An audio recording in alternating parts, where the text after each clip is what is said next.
In today's video, I'm going to show you one of my favorite super creative lighting techniques called paint with light. And if you've never tried it before, you better add it to your 2026 to-do list.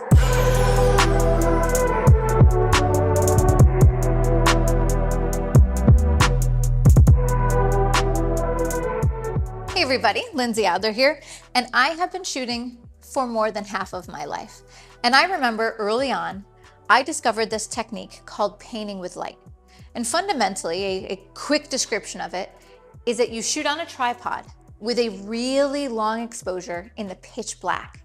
And then you come in and you light the scene, whether it's with a flashlight or a torch or some other light source. And what it does is it literally lets you paint the scene to life. It's like magic. And so now, many years on, I've continued to experiment with this and try different variations. And so today, I want to take you through one of the techniques I've been playing with recently. I'm going to show you paint with light, but we're actually going to mix it with studio strobes. Now, if paint with light is brand new to you, you've never done it before, I am going to build it in step by step, but this is a little bit more advanced. So I want to point you just to a couple more places. First of all, I have a paint with light video in the description below. I also did an entire episode on painting with light for my monthly subscription platform, Learn Plus. And I have a brand new resource called Creative Lighting Guide number 3. And in it, I show you exactly how to do techniques like this. Okay, so let's start from the very beginning. When you paint with light, you need a couple of core things. First and foremost, you need a completely dark space. So where I began was shooting outside at night when there was no moon.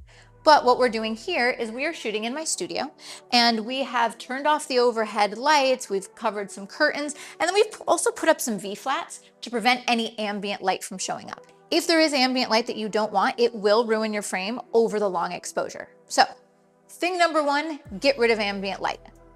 The next thing that you need to make this work is a tripod. During that long exposure, of course, you can't hand hold for a 10 or 15 second exposure, so you need a good, sturdy tripod. And then the last ingredient is you need some sort of light source that you're going to paint with. Now, it could be something really simple, just like a basic flashlight. I have done some editorials literally for Vogue magazine using this flashlight, where I came in and I painted the subject to life. But there are actually a ton of cool tools out there. Some of them are DIY, you can even buy them. This is from a company called Light Painting Brushes. And I've got this little adapter that allows me to attach different colored fiber optics. And that is what we're going to be using today. So what we are going to do a little bit different today is normally when people do painting with light, it's just with the flashlight or their light paint tool, but we are actually going to be mixing strobes and paint with light together. So what I want to do is I want to build it in step by step, and we're going to begin by talking about my strobes, specifically my main light. Over to the left-hand side of the frame, you can see our first light, and I have chosen a Westcott optical spot, which is my favorite modifier. The reason I've chosen this is I can put just a slice of light down the subject's face and body, and that will be our starting illumination. So let me show you what that looks like. And by the way, the camera settings I'm working with right now is 1/200th of a second, ISO 100, f11. I have chosen this because later on, I need to make sure that any ambient light in my space isn't registering. So let's take a shot and see how that main light is looking. Perfect. So what you'll notice is the subject is illuminated, but there isn't really much depth or interest in the shot. She's just a face coming out of the shadows. But that's on purpose because I want to introduce some colored light into the scene. So that is where our fill light comes into play. So over here on the right-hand side, we have a bare bulb with a blue gel. Now what's great about this is that gels show up most in shadow areas. And if you're new to gels, I have a class called The Magic of Gels that goes through this concept. But fundamentally, any place in this original shot that was black, now when we add the gel, it is going to have that color. Now the reason that I've chosen blue is we're going to go for an analogous color scheme. I want to have blues, maybe cyans and greens, and we'll also pick up the color of her outfit.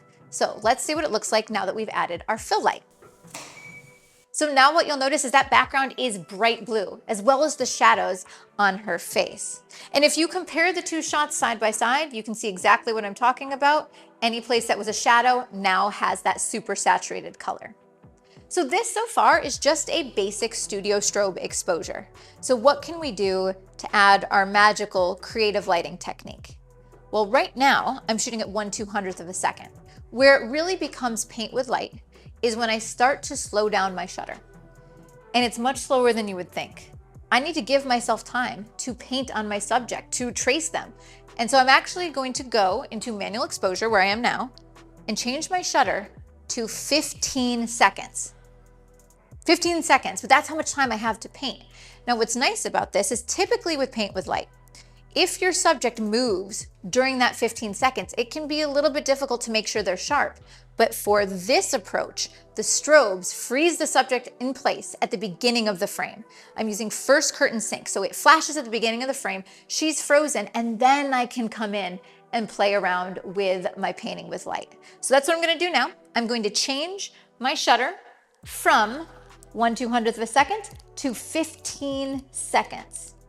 Now, as I mentioned, when you are shooting with this technique, you have to get rid of all ambient light. But in this case, we have one other thing to consider. Our strobes have modeling lights. If I do a 15-second exposure, the lights will flash and then the modeling lights will come back on and it will completely overexpose the frame. So in order for this to work, we have to turn off those modeling lights. And so the scene around me is going to go completely dark. All right, so the scene is looking good. I do want to mention the light that's on me. We're doing that so you guys can see, but if you're actually shooting this, turn off all light. If you have a laptop with a bright screen, face it away from your subject. That could even affect the exposure, especially if you're doing something like a 30-second exposure. Okay, so now we're going to introduce the paint with light. And so there's just a couple things you want to keep in mind. So first of all, I have this small flashlight. This is the light painting tools. I have chosen their fiber optic and they come in a variety of different colors. You can also buy just fiber optic textures like this online in other places. But what I'm doing is I'm going to, over the long exposure, trace this across the subject's body. And what it's going to do is leave streaks of light. So as I do this, the first thing I need to do is make sure my subject is in focus. Then I switch my lens to manual focus. Because if I'm shooting in the dark, what happens is if I'm on autofocus, it searches for focus. It's looking for the eye, it's looking for something it's meant to grab onto. And so then it messes up the focus of your photo. So I get my focus, I switch to manual, then I go in for my paint with light. So let's get that handled. Okay, I'm nice and focused on her eye. Perfect, coming over here to switch it to manual focus. Great, okay, and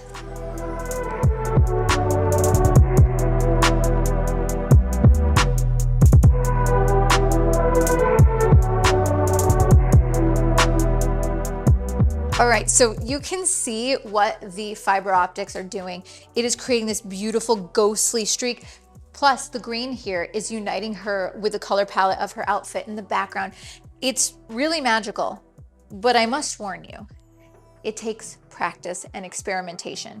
So for example, the places where it's overexposed is either because I was moving too slow, or perhaps I was pointing the tips directly at the camera and so it'll go overexposed. And then sometimes I might miss a spot, but that's because my body is in the way and blocking the light from the camera's lens. So all of those things, it's more of an art than a science that you have to practice with. Another thing to consider is how do you get the exposure for this right? What I recommend doing is before you set your strobe exposure, actually go in and try to figure out what makes the flashlight or your fiber optics look good. Figure out that correct exposure with only paint with light, and then turn down the power of your strobes or adjust them to match that exposure. But it is so many variables. It's the speed you move at, the angle, how close you are to your subject, your camera's settings, all of that. So again, don't be frustrated. This is what you need to go in and play with. So all of that in mind, what we're going to go do now is play, make mistakes, try different techniques. Give yourself some time because it is not something you're going to get on the first exposure. Okay, let's go get the shot.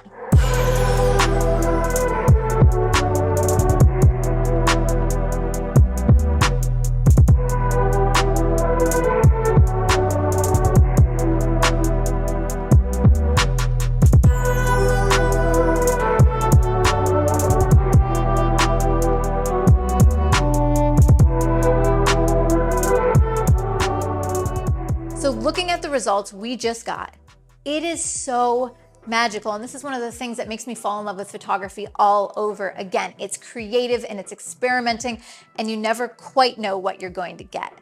So if you have never tried paint with light before, or maybe you haven't tried it before mixing it with strobes, definitely add this to your to-do list for 2026. So if you want to see the gear that I use to make these images, be sure to check out the links in the description below. And of course, as always, visit Adorama.com. And speaking of Adorama, if you go to their YouTube as well as mine, be sure to subscribe because I have so many more videos just like this one that inspire your creativity. Thanks everybody, and I'll see you next time.